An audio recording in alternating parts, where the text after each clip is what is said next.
दोनों अपने अपने घर गई। अन्नू जाकर के अपनी मम्मी पापा को ऑफिस की सारी बातें बताई कि हमें ट्रिप पर जाना है। उसके मम्मी पापा बहुत खुश हुए। उसके घर में उसके मम्मी पापा और उसका एक छोटा भाई था जो कि वह अभी कॉलेज का स्टूडेंट था। वहीं अन्नू की माँ सीमा जी कहने लगी, क्या वर्षा भी जा रही है? अन्नू ने कहा, हाँ मम्मी, वर्षा भी जा रही है। सीमा जी बोली, अन्नू तुम अपनी दोस्त वर्षा को एग्री करो ना कि वह भी हमारे साथ रहे। बेचारी वह अकेले कब तक रहेगी? ऐसे अकेले लड़की होकर के रहना अच्छी बात नहीं होती है। सीमा जी के कहने पर अन्नू कहने लगी, मैं वर्षा को कोशिश करूँगी मनाने की कि वह हमारे साथ रहे, मगर आप तो जानती हैं ना कि वह कितना वसूलों की पक्की है। वह किसी पर बोझ बनना नहीं चाहती है। सीमा जी बोली, अरे बेटा, वह बोझ कहाँ है? वह तो कमा रही है ना, फिर बोझ क्यों? अगर वह चाहे तो हमें किराया दे सकती है, मगर मैं उसकी सेफ्टी के लिए बोल रही हूँ कि वह हमारे साथ हमारे घर पर रहे तो अच्छा रहेगा। यह सुनकर अनु बोली, हाँ मम्मी, आप सही कह रही हैं, मैं वर्षा से इस बारे में बात करूँगी। वहीं दूसरी तरफ वर्षा भी अपने कमरे में गई और जाते ही चेंज की और खुशी से झूम उठी थी कि उसे भी इसी बहाने घूमने का, रिलैक्स करने का मौका मिलेगा। वह अपना फ़ोन उठाई और अन्नू को मैसेज किया, क्या क्या लेकर जाना है? तुमने पैकिंग कर लिया क्या? अनु ने भी उसे रिप्लाई की कि मैं तेरे लिए भी कुछ बनाकर ले चलूँगी, तुम कुछ मत बनाना, बस अपने लिए 2-3 कपड़े पैक कर लेना। कंपनी के सारे स्टाफ ने ग्रुप में अपनी अपनी ट्रिप पर जाने की कंफर्मेशन डाल दी। वर्षा और अनु ने भी अपनी कंफर्मेशन डाली तो सबने सरप्राइज वाली इमोजी मैसेज की और वर्षा का वेलकम किया। वर्षा एक प्यारी सी मुस्कान लेकर के सो गई। रात के 11 बजे वंश मैंसन पहुंचा। वह नहा करके अपने बेड पर आकर के लेट गया और हाथों में अपना कुछ फाइल्स लेकर के उसमें ऑफिस के डॉक्यूमेंट चेक करने लगा। तभी विशेष ने उसके रूम में आकर नॉक किया तो विशेष बोला, कम इन, और वह अपने बेड से उठकर बैठ गया। विशेष अंदर आया और बोला, सर, आपसे कुछ बात करनी है। इतना सुनना था कि वंश ने उसकी तरफ देखा और बोला, विशेष, यह घर है, ऑफिस नहीं है। मैं तुम्हारा बॉस नहीं हूँ, मैं यहाँ इस घर में बड़ा भाई हूँ। बॉस ऑफिस में हूँ। और बोलो, क्या बात है? विशेष मुस्कुराकर बोला, बड़े भाई, आप मुझे भाई मानते हो, यही बहुत बड़ी बात है, वरना एक अनाथ को लोग नौकर तो मान सकते हैं पर भाई नहीं। यह तो आपका बड़कपन है। विशेष बोल ही रहा था कि उसके सर पर एक जोर का तकिया जाकर पड़ा और उसके कानों में एक कड़कती हुई आवाज़ पड़ी, दोबारा अगर यह बकवास सुनाई दिया ना मुझे तो मैं तुम्हें काले पानी में भेज दूंगा, समझे? इतना सुनना था कि विशेष बोला, नहीं नहीं भाई, प्लीज़ मुझे माफ़ कर दीजिए, सॉरी। आपने इतने सालों से मुझे अपने साथ रखा, हमेशा आपका साथ दिया है भाई, आप मेरे साथ ऐसा नहीं कर सकते हैं। विशेष के चेहरे की हवाइयाँ उड़ी हुई थी और यह देखकर वंश मुस्कुरा दिया। बोला, बोल, क्या बात करनी है? वंश ने वापस अपना फाइल उठाते हुए पूछा तो विशेष बोला, वह भाई, कंपनी में बहुत बड़ी कंट्रैक्शन साइन होने के बाद खुशी के तौर पर हम लोग पार्टी एंजॉय करने जा रहे हैं। यह ट्रिप यही पास के गांव में ही जा रही है। सारे स्टाफ भी वहां एंजॉय करेंगे रिसॉर्ट में, आप जाना चाहेंगे? वंश ने उसकी तरफ देखा और बोला, तो कहना क्या चाहता है? तुम्हें पता है ना कि मुझे इन सब चीज़ों में इंटरेस्ट नहीं है। विशेष उसको ध्यान से देखते हुए बोला, पर बड़े भाई, वहाँ वर्षा भी जा रही है। यह कहकर के विशेष ने चुपके से वंश की तरफ देखा। वंश उसे घूर करके देख रहा था और उसे देख करके वह क्या सोच रहा है यह कोई नहीं जान सकता था। थोड़ी देर के बाद वंश ने विशेष को बोला, गुड नाइट, और वह वापस से ऑफिस के डॉक्यूमेंट को चेक करने लगा। विशेष रूम से बाहर आ गया और दरवाज़ा बंद करके मुस्कुरा दिया और हेड डिपार्टमेंट को मैसेज किया, सर के लिए भी एक रिसॉर्ट में कमरा बुक करवा देना, ध्यान रखना वह बाकी रूम से दूर हो, और हाँ, सफाई का ध्यान पूरा रखना। वंश सर को ओसीडी की प्रॉब्लम है। विशेष को रिप्लाई करने के बाद स्टाफ के ग्रुप पर मैसेज किया, big boss is also on. उधर सारी लड़कियां तो सो गई थी, मगर जैसे ही सुबह हुई और अन्नू की आंखें खुली तो सबसे पहले उसने अपना फ़ोन निकाला और मैसेज देखने लगी। उसने फ़ोन का मैसेज देखकर इतना खुश हो गई कि वह अपने कमरे में ही उठते हुए चिल्लाने लगी और उसकी चिल्लाहट सुन कर के उसके मम्मी पापा उसके कमरे में जल्दी से दौड़ते भागते हुए आए और कहने लगे, क्या हुआ अन्नू, सब ठीक तो है ना? तुम इतना ज़ोर से चिल्लाई क्यों? कुछ हुआ है क्या? वह अपने मम्मी पापा को देख कर के पूरी तरह से हैरान थी कि वह भी सोच ली थी कि ज़रूर मैंने ज़ोर से चीखी हूँ, इसी की वजह से मेरे मम्मी पापा परेशान हो गए हैं। वह स्माइल करने लगी और बोली, मुझे आज ऑफिस के ट्रिप पर जाना है, इसीलिए मैं खुश हूँ और मैं खुशी की वजह से ही इतना चिल्ला बैठी। आप लोगों को तो मुझे जानते ही हैं ना? अन्नू के पापा महेश जी बोले, इतना खुश मत हो बेटा, अगर मैं तुम्हें जाने से मना कर दूँ तो सारी खुशियाँ ख़त्म हो जाएगी। सीमा जी मुस्कुराए जा रही थी क्योंकि वह जानती थी कि महेश जी उसकी टांग खींच रहे हैं। यह सुनते ही अनु कहने लगी, पापा क्या कह रहे हो आप? मैं नहीं जा सकती हूँ, ऐसा कैसे हो सकता है? कल तो आप लोगों ने ही कहा था ना कि हाँ चले जाना, फिर आज क्यों? आप लोगों ने तो कभी मुझे कहीं जाने से नहीं रोका, फिर आज क्यों रोक रहे हो? उसकी माँ ज़ोर से हंस पड़ी और कहने लगी, ऐसी कोई बात नहीं है अनु बेटा, तुम्हारे पापा बस तुम्हारे साथ मस्ती कर रहे हैं। तुम जाओ इंजॉय करो और मैं तुम दोनों के लिए नाश्ता पैक कर दिया है और जाते हुए वर्षा का भी नाश्ता लेकर जाना और उसके लिए भी स्नैक्स वगैरह मैंने पैक कर दिया है। इतना कह कर के उसके मम्मी पापा वहाँ से चले गए। अनु ने फ़ौरन से वर्षा को कॉल किया और कहने लगी, जल्दी से अपना फ़ोन देख। यह सुनकर वर्षा कहने लगी, क्यों, कुछ हुआ है क्या? हमें ट्रिप पर नहीं जाना है क्या? कैंसिल हो गई या फिर हमें एडवांस में छुट्टियां मिल गई? अनु बोली, पहले देख तो सही। वर्षा अपने मैसेज बॉक्स ऑन करती है, देखती है तो वापस नॉर्मल से मैसेज था कि बॉस भी जा रहे हैं। वह अनु से बोली, इसमें क्या खास बात है? बस यह तो आया है मैसेज कि बॉस भी जा रहे हैं। यह सुनकर अनु बोली, तुम बुद्धू की बुद्धू ही रहोगी। तुम सोचो कि हमारे साथ बॉस भी जा रहे हैं। कभी भी हम लोग ट्रिप पर गए हुए हैं तो इतने हैंडसम बॉस हमारे साथ कभी नहीं गए हैं। आज यह चांस मैं मिस नहीं करना चाहती, शायद बॉस मुझ पर फिदा हो जाए। यह सुनकर वर्षा स्माइल करते हुए बोली, तू बस यही सब सोचती रहो, चलो फ़ोन रखो, मैं रेडी होने जा रही हूँ। अनु भी फ़ोन कट कर दी और जल्दी से दोनों रेडी होने लगी। दोनों ने सामान ऑलरेडी पैक कर चुकी थी रात में ही। दोनों फ्रेश होकर के ऑफ़िस के लिए निकल पड़ी। जब दोनों ऑफ़िस गई तो सब लोग भी वहां पर पहुंच चुके थे। अब जाने की बारी थी। सबके लिए बस रिजर्व किया गया था, मगर सारे एम्प्लॉय बस में अपने अपने सीट पर बैठ चुके थे। सारे सीट फुल हो चुके थे और अनु और वर्षा ही बचे थे क्योंकि वह दोनों लेट से आए थे। बस भी चल पड़ी थी। यह देखकर वंश कहने लगा, आप दोनों बिल्कुल भी फिक्र नहीं करो, हमारे साथ चल सकती हैं आप दोनों। मगर वंश यह नहीं चाहता था कि उन लोगों के साथ में अनु भी जाए।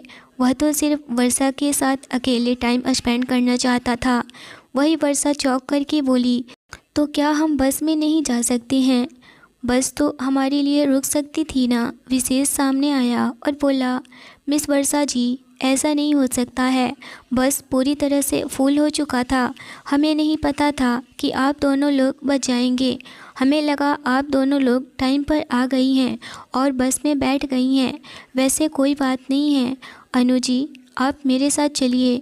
वर्षा जी को बॉस के साथ जाने दीजिए क्योंकि उन्हें ज़्यादा लोग अपने आसपास बिल्कुल भी पसंद नहीं हैं।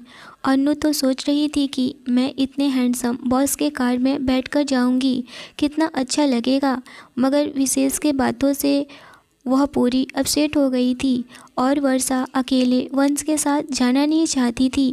वह कहने लगी, हमारे लिए आप कैब बुक कर सकते हैं ना? हम दोनों उस कैब से चले जाएंगे। यह सुनकर के वंश बोला, मिस वर्षा, मैं पहले ही देख चुका हूँ और वैसे भी आप दोनों को अकेले कैसे आउट ऑफ सिटी नहीं भेज सकता। आप दोनों कंपनी की जिम्मेदारी हो, प्लीज़ मेरी बात मानिए। अनु ने वर्षा को कोहनी मारते हुए बोली। सही तो कह रहे हैं सर, कोई आपके बारे में इतना सोचे तो मना नहीं करते हैं। चलिए सर, हम रेडी हैं। यह कहते हुए उसने अपना बैग उठाया और वर्षा को खींचते हुए कार की तरफ लेकर गई।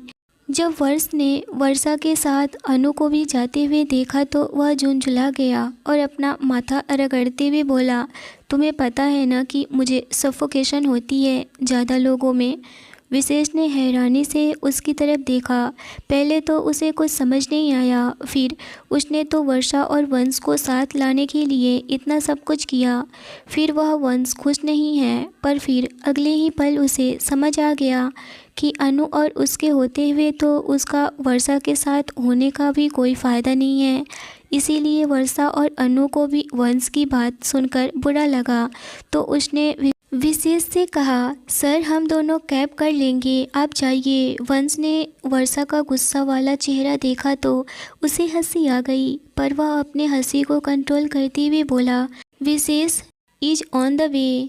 कहते हुए उसने वर्षा की तरफ देखा और कहा, तुम मेरे साथ आ सकती हो। विशेष ने वर्षा की तरफ देखते हुए बोला, मिस वर्षा, मुझे कुछ काम है, मैं और अनु दूसरी गाड़ी में आ जाएंगे, आप प्लीज़ सर के साथ चले जाइए।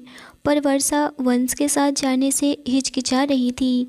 उसकी घबराहट देखकर वंश इरिटेट हो गया और बोला, मिस वर्षा, क्या आपको मेरे साथ जाने में कोई परेशानी है?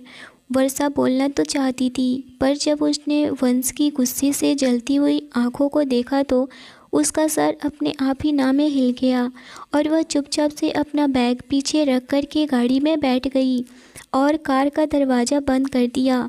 वंश ने उसकी तरफ देखा तो सर झुका कर के बैठी हुई थी और एक मुस्कान उसके चेहरे पर छा गई। गुस्से और डर में इस लड़की का खूबसूरती और भी ज़्यादा अलग होता है, सोचकर वंश का मन किया कि उसके गाल पकड़ के उसे चिढ़ाए, पर उसे अपनी फीलिंग्स को कंट्रोल किया और बोला, सीट बेल्ट। वर्षा ने चौंक करके उसकी तरफ देखा तो वंश ने उसे आंखों से सीट बेल्ट बांधने का इशारा किया। वर्षा हड़बड़ाते हुए सीट बेल्ट बंद करने लगी, पर डर की वजह से वह लॉक ही नहीं कर पा रही थी। वंश ने अपनी सीट बेल्ट खोली और वर्षा की तरफ झुककर उसे सीट बेल्ट लॉक करने लगा। जैसे ही वंश के चेहरे ने उसके कंधे को छुआ, वर्षा का बॉडी सी हट गया और उसके आंखों में भी बड़ी घबराहट हो गई। उसने झट से वंश की तरफ देखा, मगर तब तक वंश बेल्ट लॉक करके पीछे हट चुका था, जैसे कि कुछ हुआ ही नहीं हो। पर यह तो सिर्फ वंश ही जानता था कि अभी अभी उसने कैसा महसूस किया। वंश ने गूगल मैप पर लोकेशन डाली और गाड़ी स्टार्ट कर दिया।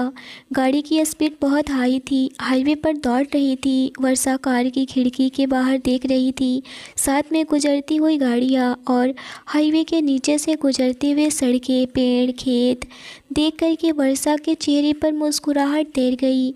वंश के साथ गाड़ी में अकेले बैठने से वर्षा को जो घबराहट महसूस हो रही थी, यह नज़ारे देखकर उसकी घबराहट और डर दूर हो गई थी और वह थोड़ा रिलैक्स हो गई और बैक रेस्ट कर सीट पर सर टिका कर के उन नज़ारों को देखने लगी। वंश आंखों के किनारे से उसे देख रहा था।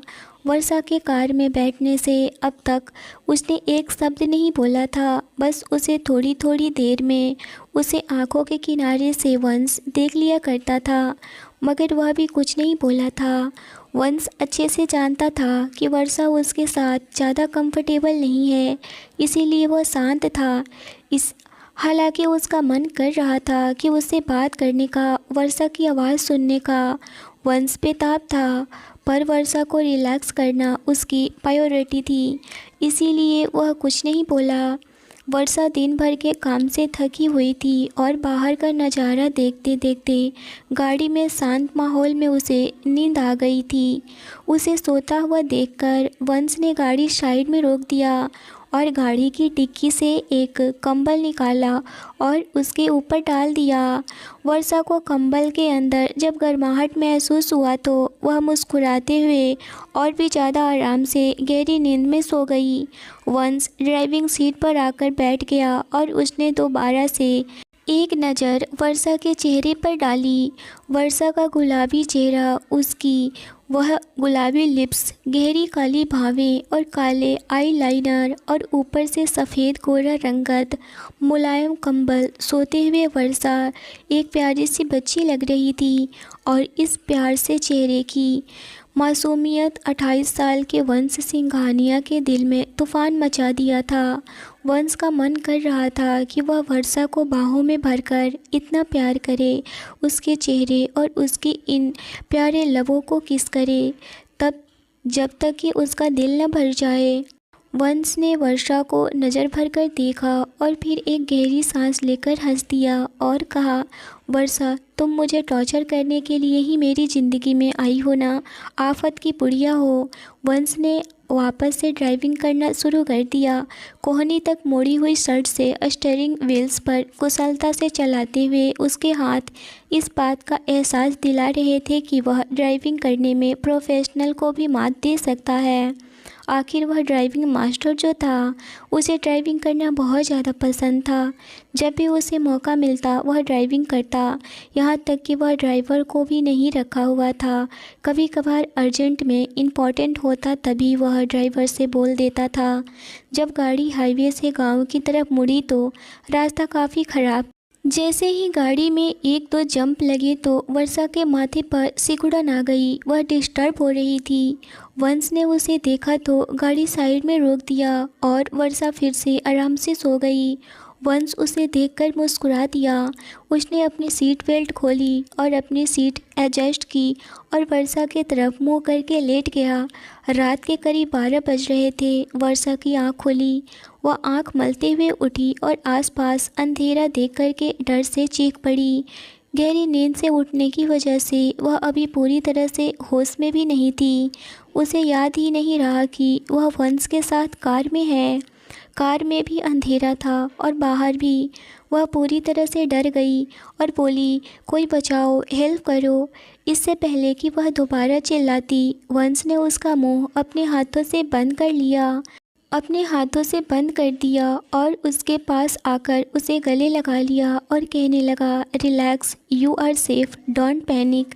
कहते हुए वंश ने उसके सर पर हाथ फेरने लगा जैसे कि वह एक बच्चे को सहला रहा हो।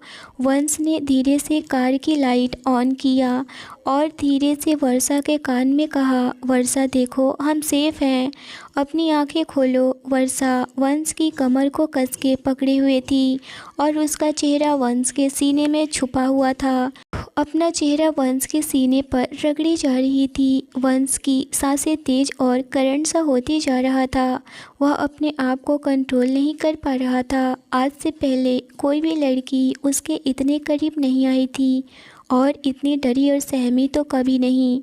जब वंश ने कार की लाइट जला दिया और वर्षा से कहा वह दोनों सेफ हैं, तो उसने धीरे से अपनी आंखें खोली और खुद को वंश की बाहों में पाया। वर्षा को जब एहसास हुआ तो उसने एकदम से वंश को छोड़ दिया और सॉरी बोलकर अपना चेहरा घुमा ली। वंश को लगा जैसे उसे किसी ने एक प्यारा सा सपने से धक्का देकर उसे जगा दिया हो और उसकी बाहों में खालीपन महसूस हो रही हो, जैसे किसी ने उसकी बहुत ही कीमती चीज़ उससे छीन ली है। वर्षा अपना मुंह खिड़की की तरफ किए हुए बैठी थी। अचानक से उसने कुछ सोचा और तुरंत ही अपनी वॉच देखी।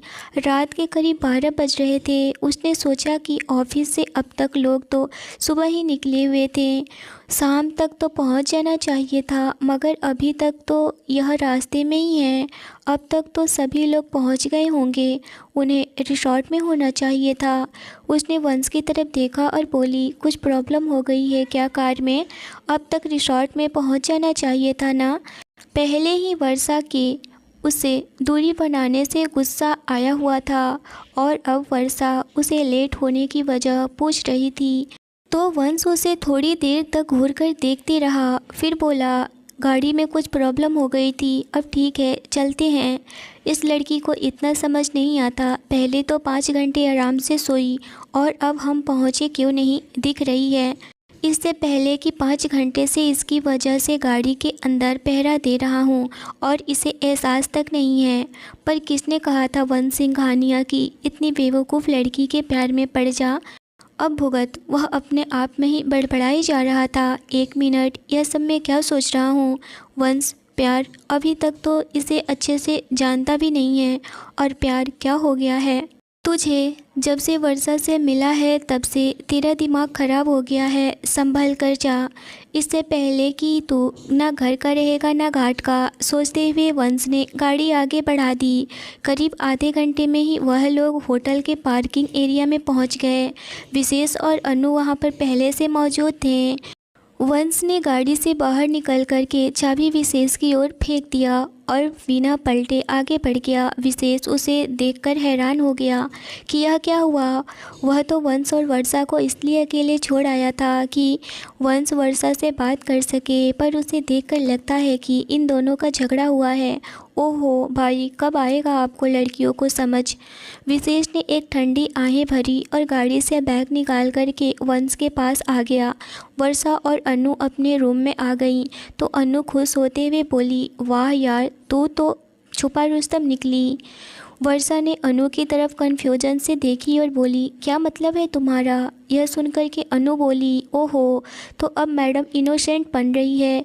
कब से चल रहा है यह सब, और कहाँ थे तुम दोनों 4-5 घंटे एक साथ रहे हो। अनु की बात सुनकर के वर्षा चौंक कर बोली, क्या कब से चल रहा है, कुछ भी बकवास मत कर। और हम कहीं नहीं गए थे, मैं तो सो गई थी और सर ने कहा कि गाड़ी में कुछ प्रॉब्लम हो गई थी, इसीलिए देर हो गई। वर्षा ने बैग से कपड़े निकालते हुए बोल रही थी और वह वॉशरूम में चली गई। अनु उसके पीछे वॉशरूम के दरवाजे तक जाकर बोली, तुम कितनी बेवकूफ़ है, इतना अच्छा मौका हाथ से गंवा दिया। इतना हैंडसम, स्मार्ट, काबिल, अमीर लड़का तुझे ड्राइव पर लेकर जा रहा था और तू सो गई। यह लड़की पक्का सिंगल मरेगी और इसके पापों का श्राप मुझे भी लगेगा। मुझे भी सिंगल रखती है यह लड़की और ख़ुद भी वैसे ही रहती है। मुझ पर तो दया कर दे बहन। तभी वॉशरूम के अंदर से आवाज़ आती है, तू सच में पागल हो गई है। अनु क्या बोली जा रही है, तू खुद भी नहीं जानती है। कुछ तो कंट्रोल कर लिया करो, वह हमारे बॉस हैं। ऐसा कुछ नहीं है, मैं ऐसा कुछ भी सोच नहीं सकती हूँ। विशेष वंश को लेकर के उसके रूम की तरफ चला गया और बोला, सर यह आपका रूम है और बगल वाला राज भाई का और वह सामने वाला मेरा, यह पर्सनल कमरा है। तो हमारे अलावा यहाँ कोई नहीं है। रूम के पीछे एक प्राइवेट पूल और ओपन किचन है और एक पर्सनल सेफ है जो आपकी चॉइस के हिसाब से खाना बनाएगा। वंश ने हाँ में सर हिला दिया और फिर अपने कमरे में चला गया। 2 कदम चला ही था कि बिना पलटे उसने पूछा, बाकी लोगों के रहने का इंतज़ाम का क्या हुआ है। बाकी लोगों का सुनकर के विशेष सोच में पड़ गया। फिर उसे ख्याल आया कि वंश वर्षा के बारे में बात कर रहा है लेकिन उसका नाम नहीं लेगा। जी सर, हर रूम में 2 लोगों के रहने का इंतज़ाम है और बेसिक चेक कर चुका हूँ, सेफ्टी भी चेक कर ली है। विशेष की बात सुनकर के बोला, और सीसीटीवी। एक कदम आगे बढ़ते हुए पूछा तो विशेष ने बोला, यह भी चेक कर लिया है। सभी के रूम में, बाहर गार्डन एरिया और सिक्योरिटी एरिया, सब जगह कैमरा। विशेष उसके पीछे चलते हुए बोले जा रहा था। वंश रुक गया और उसकी तरफ पलटते हुए पूछा, गर्ल्स कमरे का और उसके वॉशरूम में कैमरे चेक किए। विशेष को एकदम से झटका लगा, इतनी ज़रूरी चीज़ वह कैसे भूल गया। यह ऑफिस की ट्रिप है, इस मौके पर कंपनी किसी भी तरह का बवाल नहीं झेल सकती है, बहुत बदनामी होगी और सब लोग वंश को ही जिम्मेदार ठहराएंगे। यह सोचते हुए विशेष का सर झुक गया और उसने ना में सर हिलाया। उसका सर ना में हिलता देखकर वंश झुंझला गया और बोला, अभी इसी वक्त चेक करो सारे रूम और सभी को एडवाइजरी जारी कर दो, गेट आउट। विशेष ने सर हिला करके बोला, यस सर, और वह वंश का बैग उसके कमरे में रखकर जाने के लिए मुड़ा तो वंश ने पीछे से बोला, शुरुआत वर्षा के रूम से ही करना। जी भाई, बोलते हुए मुस्कुरा दिया। वंश ने उसे घूर करके देखा तो वह फौरन से भाग गया। विशेष सोच रहा था कि यह काम कुछ घंटे बाद भी हो सकता था, सुबह होने पर, लेकिन वर्षा के लिए वंश ने उसे यह काम अभी करने के लिए लगा दिया और इतनी रात में सारे रिजॉर्ट में हड़कंप मचा। पर यह है भी तो वंश का प्यार, दोस्त और दुश्मनी दोनों ही इस पूरे शहर में हड़कंप मचा सकती है। पर वंश कभी उसके सामने नहीं मानेगा कि वह वर्षा से प्यार करने लगा है। रात के 1 बजे सारे रिसॉर्ट के रूम और वॉशरूम में डेडिकेशन डिवाइजेशन से चेक हुआ। सारे लोग अच्छे से कोऑपरेट भी किया। उसके बाद विशेष ने सबको एक पेपर दिया और बोला, सर किसी भी तरह का कोई भी अननेसेसरी प्रॉब्लम नहीं चाहते हैं, इसीलिए आप सब लोग यह रूल्स अच्छे से पढ़ लीजिए और दिमाग में बैठा लीजिए कि आप लोग सब यहाँ एंजॉय करने आए हैं, तो आपसे किसी और को कोई प्रॉब्लम नहीं होनी चाहिए। जो भी रूल्स तोड़ेगा और कंपनी की इमेज डाउन करेगा वह न सिर्फ जॉब से हटाया जाएगा बल्कि उसके खिलाफ लीगल एक्शन भी होगा। कल सुबह 9 बजे एक्टिविटी शुरू होगी। आप सबसे यहाँ मुलाकात होगी सुबह में। गुड नाइट बोल करके विशेष वहाँ से वापस रूम में चला गया। सुबह के 3 बज रहे थे। विशेष थक करके चूर हो चुका था। वह आते ही अपने बेड पर मुर्दे की तरह गिर गया और गिरते ही सो गया। वंश उसके रूम में आया था, देखा कि वह बिना कुछ ओढ़े ही सो रहा था। उसके चेहरे से थकावट साफ झलक रही थी और सोते हुए वह आज भी 15 साल का वही बच्चा लग रहा था जिसे वंश और राज गरीब सड़क के किनारे से अपने साथ लाए थे। वंश ने उसे कंबल उसके ऊपर डाला और प्यार से उसके चेहरे पर हाथ फेरा। उसने विशेष के मोबाइल से अलार्म को ऑफ़ किया और फिर वह उसके रूम की लाइट बंद करके बाहर आ गया। दरवाज़ा बंद होने पर विशेष ने आंखों के कोने से बहते हुए उस एक आंसू को पोंछा और कंबल को अपने सीने से लगा करके सो गया। उधर वंश भी अपने कमरे में आया और वह भी सो गया। सुबह के 6 बज रहे थे कि वंश उठा और रनिंग के लिए रेडी होने लगा था। तभी विशेष उसके लिए ब्लैक कॉफ़ी लेकर आया और कहने लगा, यह लीजिए सर आपकी ब्लैक कॉफ़ी। वंश उसे ऊपर से नीचे देखा और कहने लगा, हम यहाँ छुट्टियाँ मनाने आए हैं, तुम यहाँ पर भी काम किए जा रहे हो, जाकर आराम करो। विशेष बोला, सर मैं आराम कर चुका हूँ, बस मैं उठा तो सोचा कि आपके लिए भी कॉफ़ी लेकर चलूँ और मैंने ब्रेकफास्ट के लिए भी बोल दिया है। तभी पीछे से राज आकर बोला, क्यों मुझे ब्रेकफास्ट नहीं चाहिए क्या? विशेष कहने लगा, बड़े भाई आपके लिए भी मैंने बोल दिया है। यह सुनकर के राज हाँ में सर हिलाया और तो वंश बोला, चल तू भी मेरे साथ रनिंग पर। अभी वह मुंह बनाते हुए राज कुछ बोलता तभी विशेष बोला, बड़े भाई आप कुछ भी कर लीजिए, बॉस आपको लेकर ही जाएंगे, आप तो अच्छे से जानते हैं ना। राज बोला, हाँ ब्रो तुम सही कह रहे हो, और वह शर्ट डाला और उसके साथ चल दिया। वह पूरे ग्राउंड एरिया में चले गए जिधर के सारे एम्प्लॉय थे। वहाँ की सारी लड़कियाँ उन दोनों को देखकर आहें भरने लगी थी। वंश तो उन लोगों की तरफ देख भी नहीं रहा था, मगर राज कहने लगा, तुम्हारे ऑफिस की लड़कियाँ ऐसी हैं, मुझे तो पता ही नहीं था, और तुम इतने हैंडसम हो कि उनके बीच भी तुम कैसे रहते हो यार। तभी वंश गुस्सा होते हुए बोला, तुम कुछ ज़्यादा ही बोल रहे हो, मुझे इन बाकी लड़कियों से कोई मतलब नहीं है, मतलब है तो सिर्फ मुझे एक लड़की से। इतना कहकर वह चुपचाप से रनिंग करने लगा। तभी अनु अपने रूम से देखती है कि बाहर 2 हैंडसम नौजवान पुशअप कर रहे हैं। वह चिल्लाते हुए वर्षा के पास गई और कहने लगी, वर्षा यह देख, चल तो सोई है और वहाँ इतना अच्छा नज़ारे दिखाई दे रहे हैं। वह फ़ौरन से वर्षा का हाथ पकड़ करके खिड़की के पास लेकर आई और वह देखने लगी। वंश और राज की एक्सरसाइज। उन दोनों को इस तरह से शर्टलेस देखकर वर्षा का मुंह खुला का खुला रह गया। उन्हें देखकर वह चीख पड़ी। उसकी चीख वंश भी सुना। वह जैसे ही भागकर उसके पास आने की कोशिश करा, तभी राज उसके हाथों को थाम लिया और कहने लगा, यह गलती मत करना। तुम्हें पता है ना कि तुम ऐसे नहीं कर सकती हो। हमारे दुश्मन कहाँ किधर कब नज़र रखे हुए हैं हम पर, यह हम नहीं बता सकते हैं। इसीलिए हमें सोच समझकर एक एक कदम फूंक फूंक कर रखना होगा। अगर किसी को भी तुम्हारी कमजोरी के बारे में पता चला ना, तो फिर तुम सोच भी नहीं सकती हो कि अभी वह इतना बोला ही था कि वंश उसकी तरफ गुस्से से घूरते हुए देखा और कहने लगा, मैं दुनिया में आग लगा दूंगा अगर मेरे चाहने वाले को कुछ हुआ तो। इस वक्त राज बहुत ही सीरियस हो चुका था, जो कि वह हमेशा मजाक के मूड में ही रहा करता था। वह कहने लगा, वंश, तुझे एहसास भी है कि तू क्या करने जा रहा है। तुझ पर अटैक कर सकते हैं। उन्हें सिर्फ दौलत या रुतबा नहीं चाहिए। उनमें से कुछ तुझे मारना चाहते हैं और कुछ तुझे अपना गुलाम बनाना चाहते हैं। भूल गया कि तू सीईओ क्यों बना है। भूल गया कि तूने दिन रात मेहनत करके अपने लिए यह ताकत क्यों कमाई है। भूल गया कि मैं अपने बाप की दलदल में क्यों उतरा, जबकि वह मुझे इस सब से दूर रखना चाहते थे। भूल गया कि मैं अब तक से अंशिका से शादी क्यों नहीं किया। अगर भूल गए हो तो याद दिलाता हूँ कि उन्होंने तुम्हारी माँ और तुम्हारे पिता को और तुम्हारे भाई को कैसे काट दिए थे। आंटी पिछले 4 सालों से कोमा में है।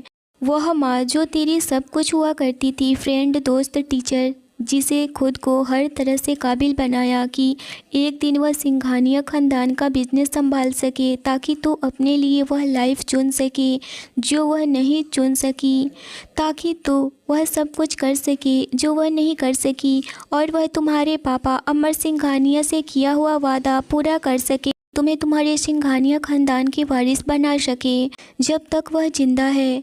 क्या राज छुपा है वंश के लाइफ की? आखिर क्या हुआ है वंश के मम्मी पापा के साथ और क्यों? क्या यह सब कुछ होने के बाद भी वंश वर्षा को प्यार कर पाएगा या नहीं? उन दोनों का प्यार ख़त्म हो जाएगा तो आगे जारी रहेगी। आगे की स्टोरी नेक्स्ट एपिसोड में आएगा। स्टोरी अच्छी लगी हो तो लाइक करिए। चैनल पर पहली बार आए हैं तो चैनल को जरूर सब्सक्राइब करिए। मिलते हैं एक इंटरेस्टिंग और आगे का सस्पेंस में। Thanks for watching.